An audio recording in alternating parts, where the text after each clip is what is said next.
Hello price Lord. இன்றைய கர்த்தருடைய வார்த்தை பிலிப்பியர் 2ஆம் அதிகாரம் 8வது வசனம். அவர் மனுஷரூபமாய் காணப்பட்டு மரண பரியந்தம், அதாவது சிலுவையின் மரண பரியந்தமும் கீழ்ப்படிந்தவராகி தம்மை தாமே தாழ்த்தினார். பிரியமானவர்களே, ஆண்டவராகிய இயேசு கிறிஸ்து நமக்கு பாவத்திலிருந்து, சாபத்திலிருந்து, மரணத்திலிருந்து விடுதலையை தரும்படியாகவும் நித்திய ராஜ்யத்திற்கு நம்மை சுதந்திரவாளிகளாக்க வேண்டும் என்பதற்காகவே இந்த பூமிக்கு மனிதனாக பிறந்து வளர்ந்து, அவர் தேவனுடைய ரூபமாக இருந்தாலும் அவர் தேவனாகவே வந்து மனிதனுக்காக இரத்தம் சிந்தாமல் மனிதனாக பிறந்து மனிதனைப் போலவே வாழ்ந்து இருக்கும் வரைக்கும் பரிசுத்தமாய் வாழ்ந்து குற்றமற்ற இரத்தத்தை நமக்காக ஆண்டவர் சிந்தினார் என்று பார்க்கிறோம். இந்த காரியங்கள் எல்லாமே இயேசு கிறிஸ்து தானாக முடிவெடுத்த காரியம் அல்ல. பிதாவாகிய தேவன் இயேசு கிறிஸ்துவுக்கு என்ன திட்டத்தை கொடுத்து இந்த பூமிக்கு அனுப்பினாரோ அதை அப்படியே தவறாமல் அவர் கீழ்ப்படிந்து மரண பரியந்தமும் சாக வேண்டுமென்றே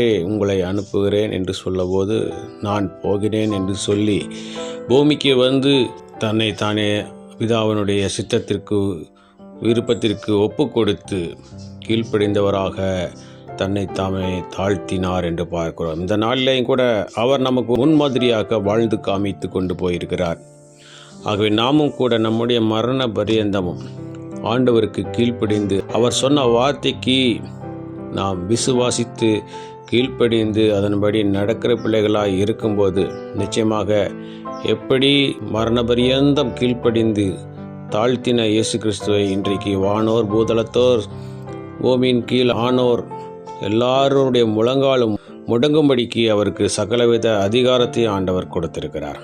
மத்தியில கூட பார்க்கும் பொழுது வானத்திலும் பூமியிலும் சகல அதிகாரமும் எனக்கு கொடுக்கப்பட்டிருக்கிறது என்று ஆண்டவர் தன்னுடைய அதிகாரத்தை வெளிப்படுத்துகிறார் என்று பார்க்கிறோம்.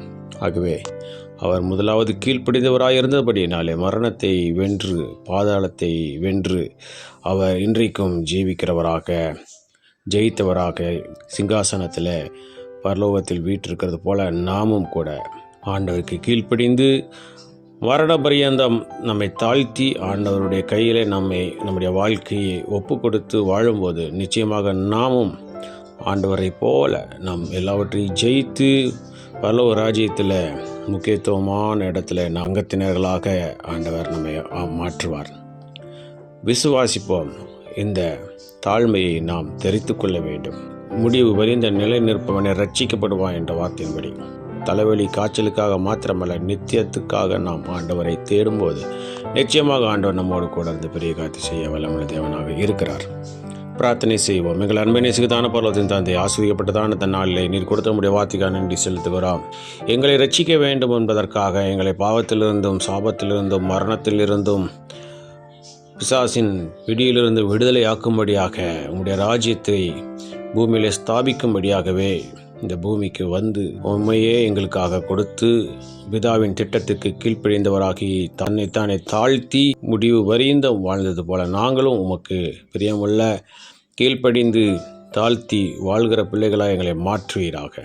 உண்மை போல் எங்களை மாற்றுங்க. இந்த நாளில் நாங்கள் செய்கிற வேலைகள், தொழில்கள், படிப்புகள், ஊழியங்கள், போக்குவரத்துகள் எல்லாவற்றிலும் உடைய கரம் கூட வந்து பிரிய கருத்து செய்து நாமத்தை மேம்படுத்த வேண்டுமா எங்களுக்கு காப்பாற்ற இயேசு கிறிஸ்துவின் நாமத்தின் மூலமாக கேட்டுக்கொள்கிறேன் எங்கள் ஜீவனுள்ள நல்ல பிதாவே. ஆமேன், ஆமேன்.